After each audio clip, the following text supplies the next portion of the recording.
Hello दोस्तों, कैसे हैं आप सब। स्वागत है आप सभी का कॉमिक वर्ल्ड चैनल पर। तो चलिए दोस्तों, शुरू करते हैं राज कॉमिक्स में भोकाल सीरीज़ की अगली कॉमिक्स, भोकाल का काल, जो कि छद्म का अगला भाग है। भोकाल वह पराक्रमी जिसे सारा ब्रह्मांड महाबली के नाम से जानता है, जिसने विश्व के बड़े बड़े महारथियों के छक्के छुड़ाए हैं, आज खुद किसी साधारण मनुष्य की तरह परास्त होकर ज़मीन पर पड़ा है। भोकाल वह बलशाली जिसके एक ही प्रहार से चट्टानें तक चकनाचूर हो जाती हैं, आज खुद गेहूं के बोरे की तरह ढेर हो गया। उस शक्ति के एक ही प्रहार से जो बनकर आई है भोकाल का काल, और जिसका नाम है भीम। द्वापर युग का महान योद्धा, महाभारत को जीत लेने वाला भीम नहीं, मैं भीम नहीं, छद्म हूँ मैं, महाबलशाली भीम के रूप में। और ये रूप मैंने धरा है अपनी उस विलक्षण छद्म सिद्धि के बल पर, जिसे मैंने वर्षों की साधना और तपस्या के बाद पाया है। अपनी इस सिद्धि की मदद से मैं पलक झपकते ही ब्रह्मांड के किसी भी व्यक्ति और शक्ति का रूप ले लेता हूँ, और साथ ही ले लेता हूँ उसकी समस्त शक्ति, उसका संपूर्ण ज्ञान और उसकी सारी स्मरण शक्ति। देवी राजलक्ष्मी की प्रतिमा को वापस इस आश्रम में लाने के लिए मैंने ही रानी मोहिनी का रूप धरा, और फिर उसकी रक्षा के लिए धरा उप सेनापति व सेनापति प्रवीण सिंह का रूप। लेकिन तुम्हारे इस महाबली ने मुझे परास्त कर दिया। तब मैंने धरा भीम नामक उस पौराणिक योद्धा का रूप, जिसके पराक्रम और बल के आगे चूहा है भोकाल जैसा महाबली। भीम के रूप में मौजूद छद्म अभी अपनी बात खत्म ही नहीं कर पाया था कि मानो भूचाल सा आ गया, मेघ फट पड़े। अन्याय और पाप का पक्ष लेने अगर महाबली भीम की शक्ति भी आई है, तो भोकाल उससे भी टकराएगा। धड़ाक। मैं तो समझा था तुझे समाप्त करने के लिए एक ही प्रहार काफ़ी था, परंतु तूने अपने पैरों पर खड़े होकर और प्रत्युत्तर में वार करके मुझे ये बता दिया है कि उफ, धड़ाक। तुझे समाप्त करने के लिए मुझे थोड़ा परिश्रम करना होगा। उफ, ये शक्तिशाली प्रहार अगर मुझ पर हो गया होता, तो मेरी दशा भी इस पेड़ की तरह हो गई होती। काक। अपने आप को बचाने के लिए मुझे पूरी सतर्कता से इसके वार से बचाना होगा और अपना प्रहार करना होगा। वारों की तेज़ी के साथ मुकाबला भी तेज़ हो रहा था, लेकिन वह मुकाबला बराबरी का नहीं था। ये बात वहाँ खड़े दर्शक भी जानते थे, और भोकाल भी। आह, शत्रुओं की प्रत्येक चाल को समझने वाले भीम और विद्युत की तेज़ी से होते उसके प्रहारों के आगे मेरी सारी सावधानी और सतर्कता व्यर्थ है। इसलिए बल के बदले बल उपयोग करने से कुछ नहीं होने वाला। बल के विरुद्ध बुद्धि का प्रयोग करने से शायद बात बन सकती है, और उसमें आगे को झुकी हुई ये भारी चट्टान अवश्य मेरी कोई सहायता करेगी, लेकिन तब जब मैं भीम के अगले वार से तेजी से बच जाऊं, जो निश्चय चट्टान से टकराकर उसका चूरा बना देगी। भड़ाक। चट्टान खील खील होकर बिखर गई और भीम को अपनी चपेट में लेती चली गई। चट्टान के असंख्य टुकड़ों के नीचे दबकर रह गया भीम, लेकिन सहस्त्र हाथियों के बल वाले उस महारथी को चट्टान के टुकड़े ज़्यादा देर तक दबाए नहीं रख पाए। बहुत शैतान चूहा है तू। भड़ाक। तुझसे खेलना उचित नहीं। अच्छा यही है कि तुझे एक ही बार में समाप्त कर दिया जाए। बाहुबल का उत्तर में अभी तक बाहुबल से ही दे रहा था। भड़ाक। लेकिन तूने अपनी गदा का प्रयोग करके मुझे भी अस्त्र उठाने के लिए विवश कर दिया है, और महाभारत काल में शत्रुओं में प्रलय मचा देने वाले इस गदा का सामना मेरी वह तलवार ही कर सकती है, जिसे मुझे प्रदान करते हैं महागुरु भोकाल। भोकाल की तलवार भीम की गदा से टकराई तो लगा मानो प्रलय आ गई हो। ज्वालामुखी फट पड़ा, और उस समय तो मानो सब कुछ शांत हो गया, जब भोकाल के एक प्रचंड वार ने भीम के हाथों से गदा को छिटका दिया। सभी जड़ होकर रह गए थे, क्योंकि चमत्कार से कम नहीं थी वह घटना। भीम के रूप में और उसकी प्रलंकारी शक्ति व बल के होते हुए मेरे हाथों तेरी यह पराजय इस बात का प्रमाण है छद्म, कि ब्रह्मांड की जो भी शक्ति अन्याय और पाप का साथ देती है, उसे न्याय और पुण्य के आगे ऐसे ही पराजित होना पड़ता है। सत्य और न्याय का साथ देने के कारण ही द्वापर युग में भीम अपराजित था। अब बोल, अपना जीवन देगा या देवी राजलक्ष्मी की प्रतिमा? प्राण गंवाने की बजाय राजलक्ष्मी की मूर्ति गंवाना ज़्यादा उचित समझा छद्म ने। भोकाल को मूर्ति मिल चुकी थी, अब उसके लिए वहाँ ठहरना बेकार था। अब कल हम राजलक्ष्मी पर्व पर राजधानी में देवी की प्रतिमा का अभिषेक कर सकेंगे। नहीं, कल पर्व के दिन देवी राजलक्ष्मी का अभिषेक राजधानी में नहीं, हमारे आश्रम में ही होगा। अगर ऐसा नहीं हुआ तो गुरु माता मुझे कभी क्षमा नहीं करेंगी। उन्हें दिया अपना वचन मैं कभी पूरा नहीं कर पाऊंगा। ज्वालामुखी के लावे की भांति दहक रही थी छद्म की आंखें, और उसके हाथ तेजी से एक नया रूप धरने की तैयारी में जुट गए। इधर अपने घोड़ों को और तेज दौड़ाओ, हमें सांझ होने से पहले ही राजधानी पहुंचना है। तुम्हारे जीवन में अब एक ही सांझ आएगी भोकाल, और वो मृत्यु की सांझ होगी। कौन था वह शख्स जिसके एक ही मुष्टि प्रहार ने उस बड़ी चट्टान के परखच्चे जड़ उड़ा दिए और उसे भोकाल की राहों में बिछा दिया? ओह, ये क्या! आगे का सारा रास्ता तो पहाड़ी रास्तों से पूरी तरह बंद है। अब क्या होगा महाबली? इस रास्ते को साफ करने में तो हमें काफ़ी समय लग जाएगा। ठीक कहा सेनापति, लेकिन चिंता की बात नहीं है। हम राजधानी समय पर ही पहुंचेंगे, क्योंकि काफ़ी समय के कार्य को चुटकियों में पूरा करेगा प्रहारा। भोकाल के मस्तक पर सुशोभित प्रहारा से निकली हुई किरणें अद्भुत रूप लेकर रास्ता साफ करने में जुट गई। कुछ ही पलों में ही रास्ता साफ था, लेकिन फिर भी आगे कोई न बढ़ पाया, क्योंकि ओह, भारी पेड़ टूट टूट कर नीचे गिरने लगे थे और रास्ता एक बार फिर बंद हो गया। ओह, कोई भारी पेड़ों को फेंक फेंक कर हमारा रास्ता बंद कर रहा है। गरज उठा भोकाल। कौन है भोकाल की राह को रोकने का प्रयत्न करने वाला? सामने आ! उत्तर में गूंजी वह ठहाका मिश्रित आवाज़। मैं तेरे लिए बहुत बड़ा संकट हूँ भोकाल, मुझे सामने बुलाकर अपने काल को न्योता मत दे। आवाज़ उन पेड़ों के पीछे से आ रही है। वह जो भी है उन्हीं पेड़ों के पीछे छुपा हुआ है। अभी सामने आ जाएगा वह शैतान। अपनी पूरी शक्ति लगाकर भोकाल ने छोड़ दिया वह बाण, जो अपने सामने आए वृक्षों को गाजर मूली की तरह काटता चला गया। खच खच खच। अब सामने था रास्ता रोकने वाला। मुझे सामने लाकर तूने अच्छा नहीं किया भोकाल, क्योंकि मैं वो शक्ति हूँ जिससे युद्ध करने के लिए भगवान श्री राम को भी वृक्षों की ओट लेनी पड़ी थी। रामायण काल का परम शक्तिशाली योद्धा बाली। और फिर अगले ही क्षण उसके मुख से निकला वह नाम, छद्म। सही पहचाना भोकाल, छद्म हूँ मैं, बाली के रूप में। दुष्ट छद्म, तू बाली के रूप में तो आया, लेकिन भोकाल का रास्ता तू किसी भी दशा में नहीं रोक सकता। लगता है तू बाली के बारे में ज़्यादा कुछ नहीं जानता। मैं तुझे बताता हूँ। रावण जैसे अपार अमर शक्तिशाली योद्धा को 6 महीने तक अपनी कांख में दबा कर रखा था उसने, और उसकी सबसे बड़ी शक्ति थी कि वह अपने सामने आने वाले शत्रु की आदि शक्ति अपने शरीर में खींच लेता था। बचो! तेरी भी आदि शारीरिक शक्ति धीरे धीरे मेरे शरीर में समाती जा रही है। ओह, इसलिए मेरे शरीर में एकाएक दुर्बलता आती जा रही है, जबकि अपनी शक्ति के साथ वह मेरी शक्ति का भी स्वामी बन गया है। उसे शीघ्र ही समाप्त नहीं किया तो ये मुझे समाप्त कर देगा। उफ, तेरी ये ढाल और तलवार तुझे हराने नहीं देंगे, इसलिए उचित यही है कि पहले इन्हें तेरे हाथों से छुड़ाया जाए, धड़ाक, और फिर उसके बाद छुड़ाया जाए तेरे प्राणों को तेरे शरीर से। भोकाल को हमारी मदद की आवश्यकता है। आओ आओ और आओ। धाड़ धड़ाक। रुक जाओ तुम।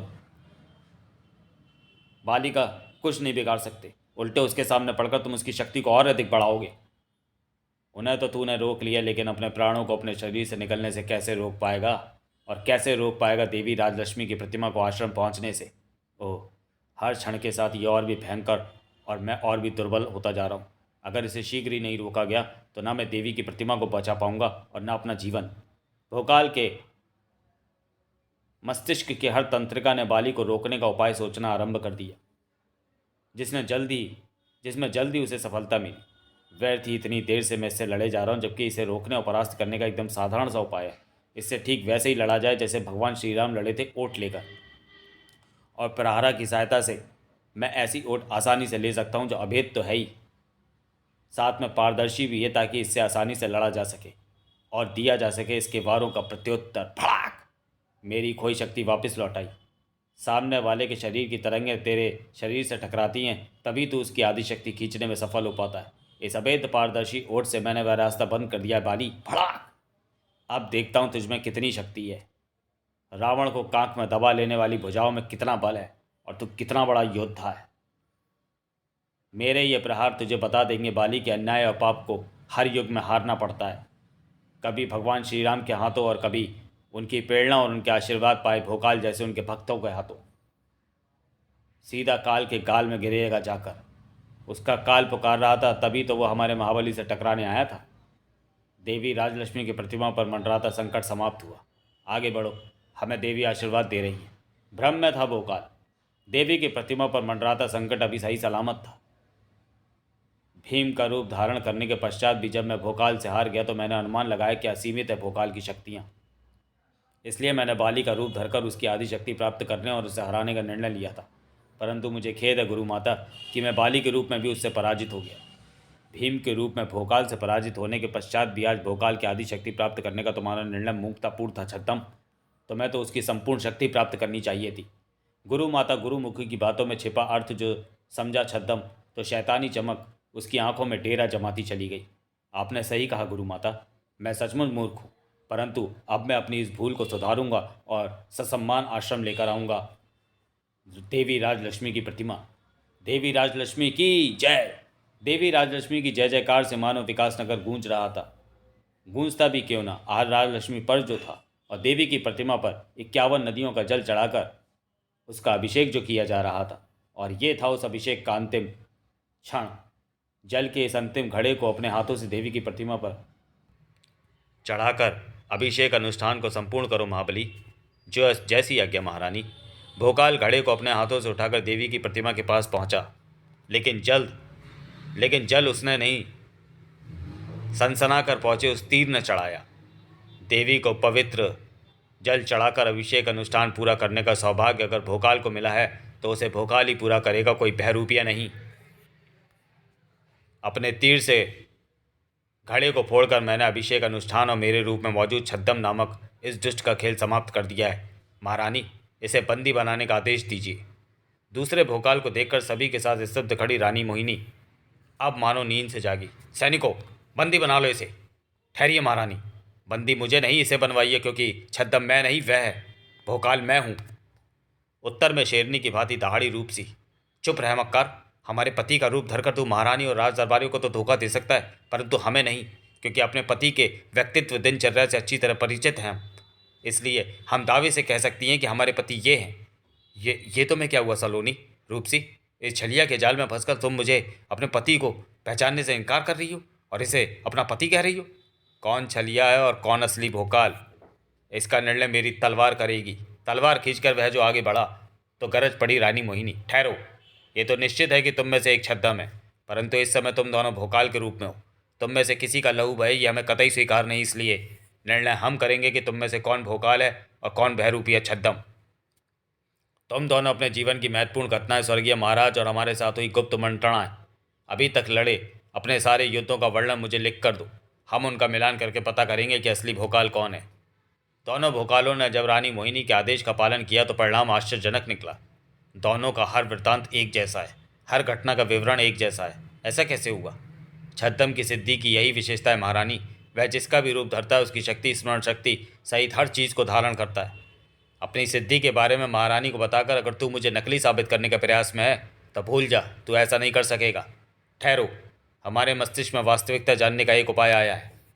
प्रहारा का प्रयोग करके तुम सिद्ध कर सकते हो कि कौन असली और कौन नकली। रानी मोहिनी का वह मोहरा भी बेकार सिद्ध हुआ, क्योंकि प्रहारा का बखूबी प्रदर्शन किया दोनों भोकालों ने, लेकिन रानी मोहिनी ने अभी हार नहीं मानी थी। अब तो भोकाल शक्ति ही निर्णय कर सकती है। मैं इसके लिए तैयार हूँ।